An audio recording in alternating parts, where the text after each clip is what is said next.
안녕하세요, 문명훈입니다. 그동안 잘 지내셨나요? 지난 시간 우리가 푸코의 이야기를 했었는데요. 푸코와 함께 현대 철학에서 빼놓을 수 없는 학자인 하버마스의 이야기를 오늘은 해볼까 합니다. 하버마스가 쓴 책 중에 공론장의 구조 변동이라는 책이 있습니다. 근대의 공론장의 형태 변화를 다룬 책인데요. 오늘은 그 이야기를 더 해보도록 하죠. 하버머스가 이 책에서 다루는 주요 키워드는 공공성입니다. 그런데 이 공공성의 의미가 시대마다 다른데요. 중세까지만 하더라도 이 공공성은 과시적인 성격을 갖고 있었습니다. 표장이나 거동, 수사 등을 통해서 드러나는 통치권의 공적 과시가 공공성의 내용이었죠. 중세의 공공성은 영주의 지위와 상징을 의미하는 것이었습니다. 저희가 예전에 엘리아스의 책을 다뤄본 적이 있었는데요. 문명화 과정이나 궁정사회라는 책에서 중세 궁정의 예절이나 관습을 이야기했었죠. 이렇게 중세의 공공성은, 그리고 근대 초기까지만 하더라도 공공성은 중세 궁정의 예절, 관습 체계로서 과시적인 성격을 갖고 있었습니다. 그런데 18세기까지 과시적인 공공성의 담지자였던 왕, 귀족, 교회가 해체하게 됩니다. 교회는 1517년 종교개혁 이후 권력을 잃고 사적 영역으로 물러나게 되고요. 17세기 30년 전쟁과 베스트팔렌 조약을 전후로 유럽에서는 근대 국가가 형성되게 되었습니다. 전쟁을 겪으면서 분리되어 있던 정치 공동체들이 통합되고 복잡한 국가 시스템이 만들어지면서 관료제 시스템이 형성되게 되었죠. 정치 영역에서는 사적인 궁정과 공적인 국가 행정 체계가 분리되는 상황이 발생하게 됩니다. 다시 말해서 관료기구, 의회, 군대를 군주 한 사람이 독점하고 통제하지 못하게 되는 상황이 된 거죠. 이 상황에서 과시적인 공공성이 사라지고 국가기구의 작동이 공적 성격을 갖게 됩니다. 비슷한 시기 상품 교류가 활발해지면서 부르주아 계급이 성장하게 되는데요. 17세기까지 가정의 영역에 머물렀던 경제가 상업의 발달로 국가적인 차원으로 성장하게 되죠.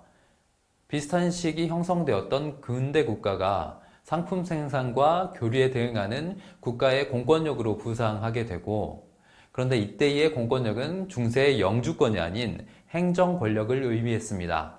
이 설명에 따르면 17세기를 전후로 공권력과 그 공권력에 영향을 받는 부르주아 공중의 구도가 나타나는 거죠.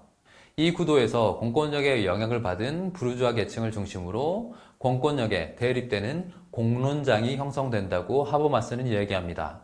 사적 영역에 대한 국가의 개입이 부르주아의 비판을 불러오게 되고 이 비판이 공론장 형성에 영향을 주게 되는 거죠. 공론장은 여론을 통해서 사회와 국가를 매개합니다. 공론장의 구조 변동을 보면 하버마스가 이런 표를 제시하는데요. 사적 영역과 공적 영역을 이렇게 구분하고 있죠.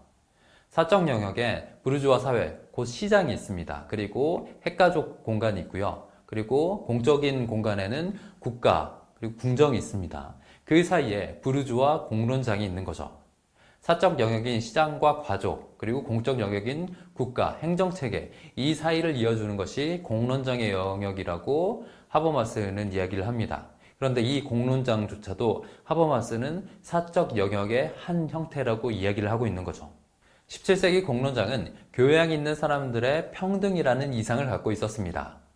그런데 교양 있는 사람들의 평등은 개개인이 이성적인 주체라는 것을 암묵적으로 전제하고 있었죠. 이런 생각이 가능했던 것은 당시 유행했던 계몽주의 사상의 영향입니다.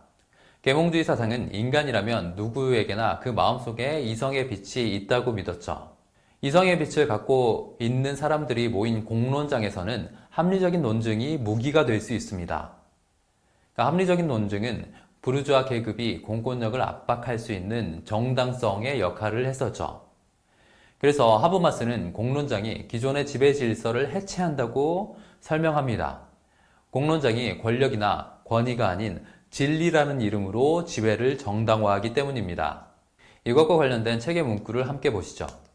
그 고유한 이념에 따라 볼 때 공론장의 지배는 그 속에서 지배 일반이 해체되는 질서이다. 권위가 아니라 진리가 법을 만든다.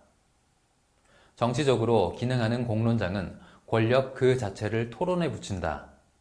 이 공론장이 의지를 이성으로 전화시키는데 이 이성은 사적 주장들의 공적 경쟁을 통해 일반 이익에서 실천적으로 필수적인 것에 관한 합의로 형성되어야 하는 것이다. 그런데 공론장은 이성적 개인이라는 생각 이외에 또 다른 전제를 갖고 있습니다. 이 전제는 오늘날에는 받아들이기 어려운 생각이죠. 공론장은 재산 소유자로서의 공중과 이성적 주체인 인간으로서의 공중을 허구적으로 동일시하고 있습니다. 당시에는 교육 수준과 재산 소유가 공론장 참여의 조건이었기 때문에 이런 생각이 일반적이었습니다. 정치적으로 의미 있는 공론장은 18세기 영국에서 시작되었습니다. 의회의 비중을 키운 명예혁명, 경제정책에서 중요한 역할을 한 영국은행의 설립, 토론의 자유를 보장하는 사전검열 제도의 폐지 등의 사건들이 18세기 영국 공론장 형성에서 중요한 역할을 한 것이죠. 그런데 18세기 안정적으로 작동하던 공론장이 19세기부터 변화하게 됩니다. 공론장의 몰락은 공적 영역과 사적 영역의 구조적인 관계 변화에서 기인합니다. 19세기 중후반 자본의 독점화 현상이 나타나고 양극화가 확대되자 국가의 시장 개입에 대한 요구가 상승하게 되었습니다. 19세기 사회주의 사상의 확산과 사회보장제도의 도입은 하층 계급으로부터 국가에 대한 개입 압력이 얼마나 거셌는지를 보여주는 예시입니다. 국가는 상품 교환과 노동시장 개입을 통해 무산자 대중을 보호하려고 시도하고요. 비스마르크가 1883년에 도입한 사회보험법이 대표적입니다. 이 시기부터 사적 영역과 공적 영역의 구분이 모호해지기 시작합니다. 사적 계약에 국가가 개입한다는 의미에서 하버마스는 사법의 공법화가 나타난다고 이야기하고요.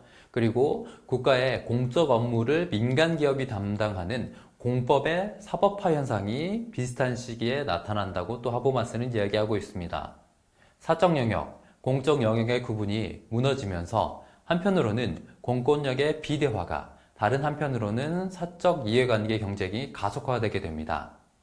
선거권의 확대로 대중정당이 출현하고 정당의 선전에 따라 휘둘리는 대중의 모습도 공론장 붕괴에서 한 몫을 하게 되죠.